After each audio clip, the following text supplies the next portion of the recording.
Bonjour à toutes et à tous et bienvenue dans cette nouvelle vidéo. Vous êtes étudiant et vous voulez gagner de l'argent en parallèle de vos études, et bien cette vidéo est faite pour vous. Dans cette vidéo, je vais en effet vous proposer 7 idées de business à faire quand on est étudiant. N'hésitez pas à vous abonner à la chaîne et moi je vous dis à tout de suite.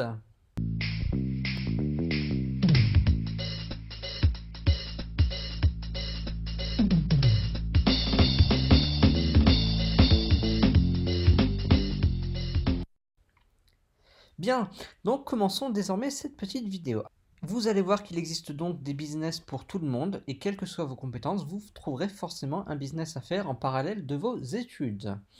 Donc sans plus tarder, la première idée de business. Donc la première idée de business, c'est créer des sites de niche. Alors qu'est-ce que c'est qu'un site de niche? Eh bien un site de niche, comme vous pouvez le voir ici, c'est un site qui ne traite que d'un seul sujet. Vous voyez qu'ici j'ai pris un exemple d'un site qui parle du décodeur TNT. Eh bien ce site donc présente le décodeur TNT, voilà ses avantages, pourquoi l'utiliser, etc. Et il propose aussi, vous voyez, des produits. Eh bien ça, ce sont des liens d'affiliation. Donc si un visiteur clique sur un de ces liens, il va être redirigé vers Amazon, dans le cas présent, et s'il passe commande sur Amazon, eh bien le webmaster de ce site va toucher une commission.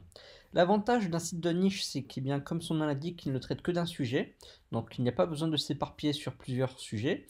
Il est donc plus simple à entretenir et demande moins de contenu, puisque en fonction des sujets, il faudra plus ou moins de pages, mais là vous voyez que le décodeur TNT, il n'y a pas besoin de 1001 pages.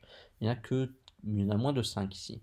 Donc moins de 5 pages, et il est donc possible comme ça d'avoir un site internet qui se positionne dans les moteurs de recherche comme Google. Comme ça, si une personne tape décodeur TNT dans Google, elle a des chances de tomber sur ce site. Et ce site a très bien fait son travail puisque vous voyez qu'il y a énormément de contenu. Les liens sont bien placés et il a fait un bon travail de référencement naturel, ce qui fait que lorsqu'on le cherche dans Google, on le trouve facilement. Donc ça, c'est un site de niche, et une fois que vous avez compris comment fonctionne un site de niche, vous pouvez en créer plusieurs sur diverses thématiques. Donc si vous êtes intéressé par les sites de niche, j'ai fait plusieurs vidéos à ce sujet-là, j'ai même créé une formation qui vous apprend à créer un site de niche, vous allez même pouvoir créer ainsi plusieurs sites de niche, donc je vous renvoie à ces vidéos-là si vous êtes intéressé. Ensuite, la deuxième idée, c'est tout simplement de se lancer dans l'affiliation. Alors l'affiliation, c'est de faire la promotion de produits qui ne sont pas à nous, qui appartiennent à d'autres entreprises, qui sont vendus par d'autres entreprises, et une fois qu'on apporte une vente à ces entreprises, on touche une commission. Alors je vais vous donner un petit exemple. Donc là j'ai pris l'exemple de Jviso. Donc Jviso, c'est un site internet qui vous propose de vous inscrire comme affilié. Vous allez ainsi pouvoir faire la promotion de produits. Ici c'est pour faire la promotion de produits digitaux. Et l'avantage de ces produits-là, c'est qu'ils convertissent beaucoup. Donc par contre, ce site est en anglais, il en existe d'autres. Donc en français, il y a par exemple un TPE. Donc vous pouvez simplement vous inscrire et vous pouvez ainsi, vous voyez, vous remplirez tout simplement le formulaire d'inscription. Donc c'est tout simple, hein, on vous demande pratiquement rien, votre nom, votre adresse mail, votre mot de passe et votre pays. Vous faites s'enregistrer et vous aurez accès, bien, au catalogue de promotion des produits que vous allez pouvoir promouvoir sur internet. Alors j'ai fait une vidéo qui s'appelle comment commencer l'affiliation. Si vous êtes intéressé par l'affiliation, vous pouvez aller la consulter, ça vous donnera des méthodes pour bien vous lancer. Ensuite, troisième idée de business, c'est de vendre vos services sur des sites comme Fiverr ou 5 euros. Alors ça, ce sont des sites qui vous proposent donc de vendre vos microservices. Donc vous voyez qu'il y a énormément de possibilités, il y a du graphisme, du marketing, de la rédaction de contenu, de la traduction, de l'animation de vidéo, de la programmation, de la musique, etc.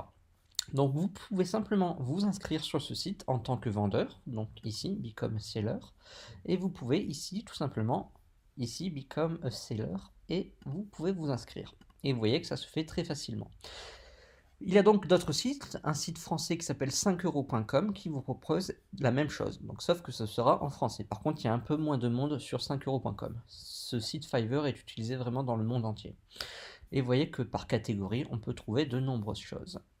Donc par exemple digital marketing, et là on voit tous les services, les catégories, donc par exemple vidéo marketing, et là on voit les différents services qui sont proposés par les différentes personnes. Et vous voyez que les tarifs commencent, alors généralement à 5euros.com, d'où le nom du site, parce que Fiverr ça veut dire donc 5. Par contre, il y a des services qui commencent à un peu plus cher, vous voyez, 18 euros, 22 euros, etc. Parce qu'il est effectivement possible de faire plusieurs offres. Donc là, vous voyez qu'il y a une offre d'appel à 5 euros, mais il y a d'autres offres aussi. Voilà donc pour cela. Ensuite, autre solution, c'est de se lancer tout simplement en tant que micro-entrepreneur, anciennement auto-entrepreneur, et de faire de la prestation de service. Donc si vous êtes doué dans un domaine en particulier, en plus de votre statut d'étudiant, vous pouvez avoir le statut de micro-entrepreneur. Et ça, c'est assez avantageux puisque en tant qu'étudiant, vous allez pouvoir bénéficier de l'ACRE. Et l'ACRE, en fait, qu'est-ce que c'est? C'est tout simplement une aide qui est disponible pour les chômeurs et aussi pour les étudiants, mais aussi pour les repreneurs d'entreprise, qui vous permettra d'avoir des taux de cotisation plus faibles, donc de payer moins de cotisations sociales.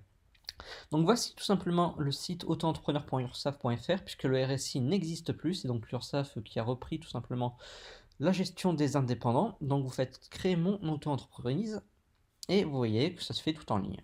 Donc je ne vais pas le faire ici parce que j'ai déjà ma micro-entreprise, donc voilà. Mais vraiment le procédé est très simple, vous remplissez bien, tout simplement un formulaire, on vous demandera quelques pièces justificatives à joindre tout simplement sur leur site, sur l'espace membre, donc vous pourrez les joindre de manière numérique, pas besoin de les envoyer par courrier, et vous avez tout simplement rien d'autre à faire, vous recevrez votre confirmation de création de micro-entreprise directement par email, mais aussi par courrier. Et ça peut être aussi intéressant. Alors, autre solution, c'est de proposer des services à la personne, par exemple des cours particuliers, du babysitting, etc.